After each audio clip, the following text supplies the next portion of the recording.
Hiya, Whisper here. Let's talk about Fatebound. We have a hero talent tree already. So I'm gonna go through it talent by talent, and then I'm gonna talk about some concerns, what I'm looking forward to. Hopefully wrap it up. I have notes. Hopefully I don't yap too much.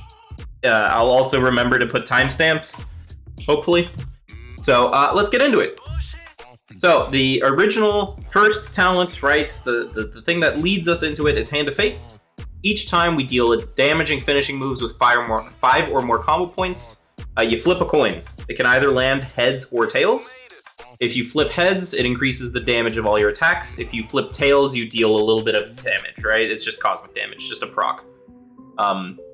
Each effect is increased by 20% each time your Fatebound coin flip matches the same outcome as the last flip. So if you flip once, you get heads. Now it's 5%. You flip again, now it's 6% because it's 20%, right? And so the entire tree revolves around flipping over and over and over, getting a chain of flips, and hopefully it's good stuff, right? So then we'll go down the middle here, and then we'll go down the sides. So this first one here, Mean Streak, if you flip via Envenom, so if you use 5 combo points on an Envenom, then you're more likely to match the same outcome as the last flip. Now, there's probabilities that go into this. I'm going to try and simplify it as much as possible. This is about a 16% chance to match the same outcome as the last flip. It's between 16 and 17%, so we'll say 16. Which means that this is now a weighted coin. You have a 66% chance of rolling the same, and a 33% chance of not rolling the same. So if I flip heads, I have a 66% chance to roll heads again, if I'm flipping it with Envenom. The next one, Edge Case. Activating Death Mark causes your next Fatebound coin flip to land on its edge, counting as both heads and tails. Now, the way that this works might be a little bit weird, but you essentially have the 2 buffs. You have a heads buff, and you have a tails buff. It's going to add 1 to each one of those buffs, but for the sake of Mean Streak, it's still going to count the last true flip. So, let's say I flip heads, then I flip heads again, and then I activate Death Mark. I'm going to have 3 heads and 1 tails. The next flip is still weighted towards heads, though, because this was the last true flip that landed, so Mean Streak will still count towards the 3 heads. Then you have here the choice node, Inevitability versus Destiny Defined. Inevitability is a Cold Blood based talent, so if you're taking this, you're probably also taking Cold Blood, or else you wouldn't take it. Cold Blood benefits the next 2 abilities, but only applies to Envenom.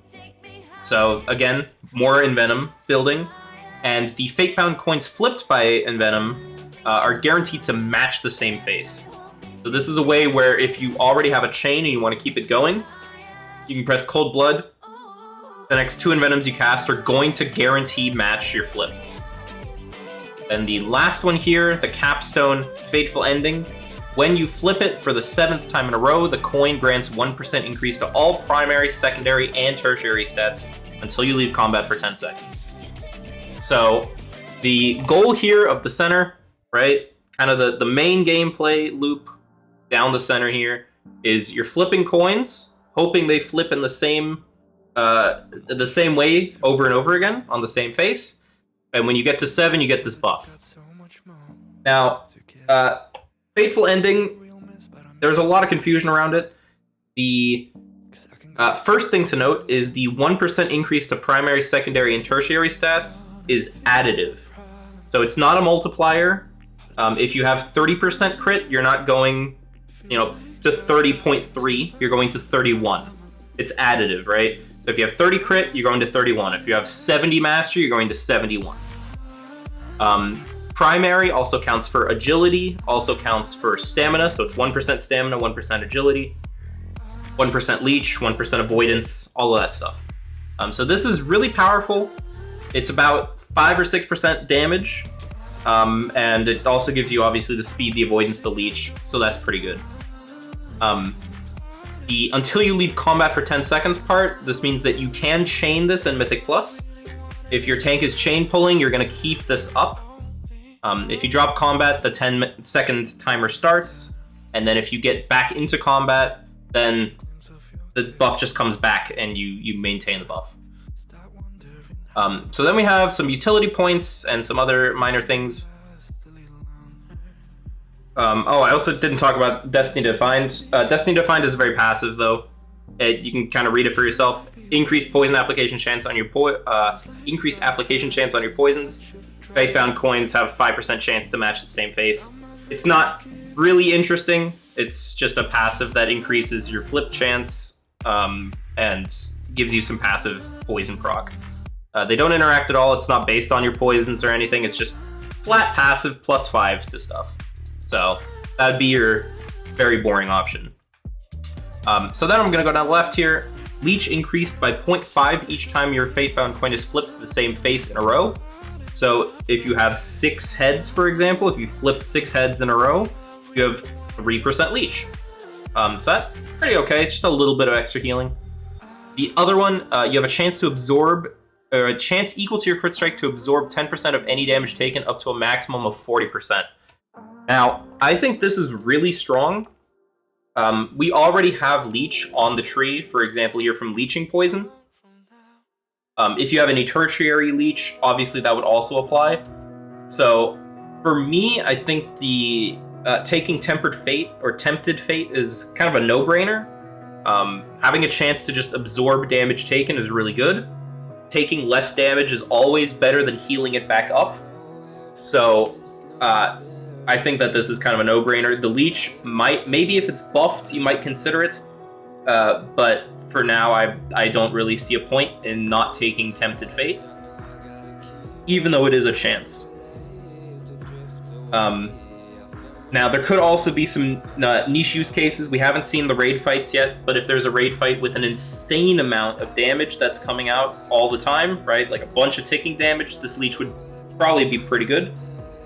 We'll have to see, but the leech is definitely the more niche use case.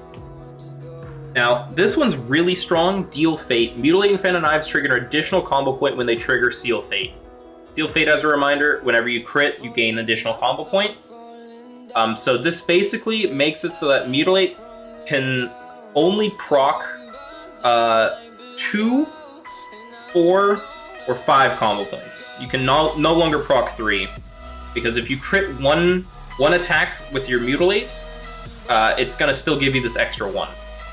So you're either getting 2, 4, or 5 combo points from your Mutilate, which is really good and a lot of extra combo points. This is an insane amount of extra combo points. In AoE as well, this will make Fan of Knives feel a lot better in Mythic Plus. And honestly, this might be the strongest point on the tree right now, in those situations. Depending on tuning, of course. But I cannot state enough that this basically doubles Seal Fate. It's not quite doubling because Mutilate can double hit with Seal Fate, but for what this does, this is insanely strong. So I'd be interested to see what happens with this, and how the tuning ends up being, because if Deal Fate is why we're taking this tree, it'd be a little bit disappointing. The next one is Deliver Doom. Damage dealt when your Fatebound coin flips tails is increased by 35% when flipped by an Envenom or Rupture. I mean, it's kind of boring, but essentially this is just a single target thing. Like, your tails flip for cosmic damage is going to deal more damage. It also works in AoE, obviously, but you're going to be casting a lot of Crimson Tempests and stuff, so we'll have to see how it works. I also don't know how this is going to work with Indiscriminate Carnage. Servers are down right now, so I can't really test it. But if Indiscriminate Carnage works the way I think it does, which is not at all, there's not really going to be much of an interaction here with Rupture, because it's based on you consuming combo points, not you applying Ruptures. So if you cast a Rupture in Indiscriminate Carnage, it's not going to work. It's just going to be one flip. So in AoE, this isn't really... It's not scaling in AoE in any sort of way. But this is mostly single target. This is going to be a big single target buff. So I don't know. This isn't really that impressive to me. These are just kind of passive damage increases for single target. Going down the right side here, we have I'm not even gonna bother. We have March. How about that? Inexorable. I've never seen that word in my life, I'm gonna be honest. You can't be slowed below 70% of normal movement speed. I guess it's semi-useful in PvP maybe, where you have a lot of slows. It could also be used on a certain boss that has a big slow, but it's also really niche. It's the same as this leech node here, where you really need a reason for it to exist, and if you don't have a reason for it, it's not just generically good. Death's Arrival is the same way. There are cases where if you have, for example, a debuff, you can step out, drop the debuff, and then step back, but it's mostly niche again, so there's not really much here. If there's a fight that you can abuse this on, you would pick whichever one is more abusable. Then you have Threads of Fate. Envenom critical strikes, duplicate 20% of their damage to 2 additional nearby enemies. This is basically just caustic spatter, but to 2 additional nearby enemies, and if there's no additional nearby enemy, it does the damage to the primary target instead. Again, it's just more kind of passive Envenom damage. We're seeing that a lot here. That this is Envenom based, right? So if you flip it via Envenom, damage dealt when it's flipped by Envenom. You have the Envenom Cold Blood here, then you have Envenom here. So it's just more Envenom damage. Double Jeopardy is your first Fatebound coin flip after breaking stealth. Flips 2 coins that are guaranteed to match the same face. This works off of Vanish. It does not work off of Shadow Dance. The Shadow Dance does not give you stealth. It only gives you these effects of stealth. So this is only Vanish and True Stealth, but this does help in your opener. So putting it all together in your opener, if you come out of stealth, you're going to get 2 flips that are the same face. Let's say they're both heads.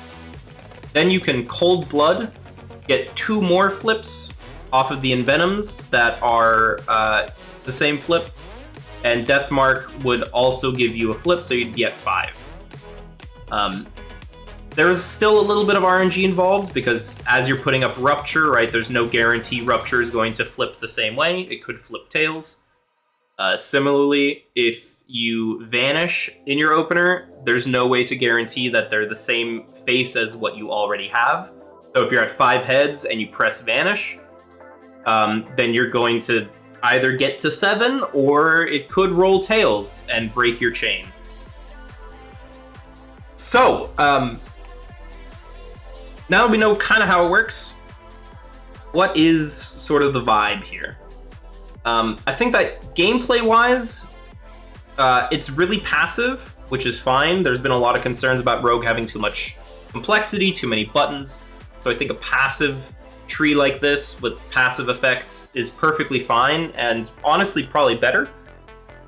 I do have concerns about the gameplay in terms of fishing and holding on to good fish.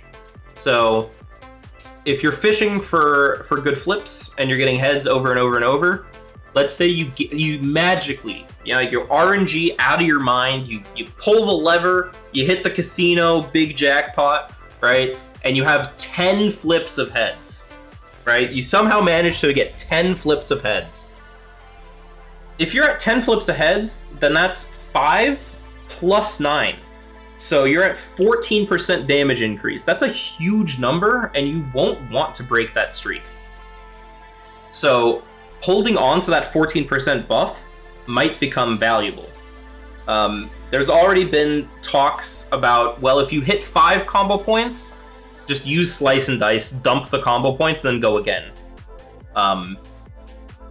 So stuff like that, where it can get really degenerate really fast, I have concerns that it's abusable.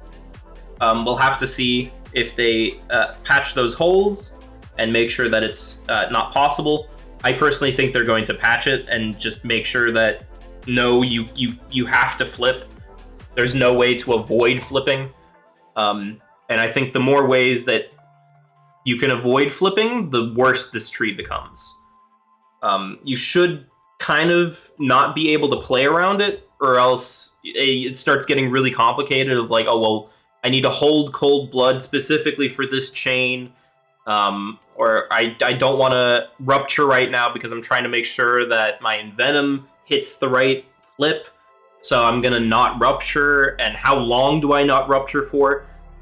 This can get really complicated and really confusing really, really quickly, depending on how many coins you have and what finisher to use.